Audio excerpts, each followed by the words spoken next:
Most people assume that if you want to get serious about metalwork or pressing, you need a massive, floor-standing machine that takes up half the garage. But then you run into something like this little 2-ton press, and it makes you rethink that whole idea.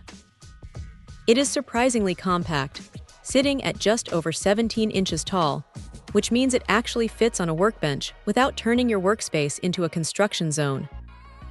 You can move it around by yourself, too, since it weighs about 57 pounds. It is heavy enough to feel like it means business, but not so heavy that you need a forklift just to get it out of the box. The build quality is what really catches your eye right out of the gate. It is cast iron and it feels solid. There is no flimsy plastic or thin sheet metal here. The finish is a rust-resistant coating that seems like it will hold up to the inevitable dings and scratches that happen in a shop environment. One detail that is actually quite thoughtful is the anvil.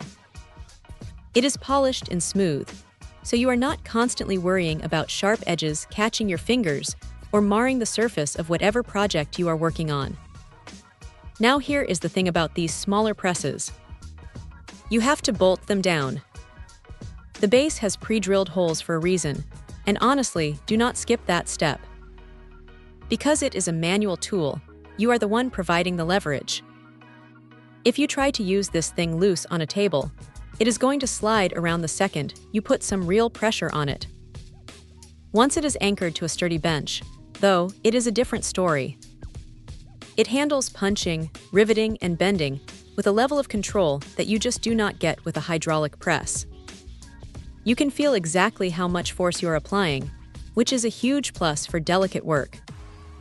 It comes with 3 extra drifts, which is a nice touch to get you started, but you might find yourself wanting a wider variety of custom tooling depending on your specific projects. That is the only real limitation here. You are somewhat limited by the 10.5-inch height clearance. If you're trying to press something particularly tall, you are going to run into a wall pretty quickly. But for general hardware tasks, small-scale fabrication, or even just pressing bearings, it is more than capable. It is a straightforward, no-nonsense tool that does exactly what it says on the box, without any unnecessary bells and whistles. If you have been looking for a way to add some serious pressing power to a home shop without sacrificing all your floor space, this is a solid, reliable piece of kit that gets the job done. Check out the video description for updated price. And thank you for watching this video.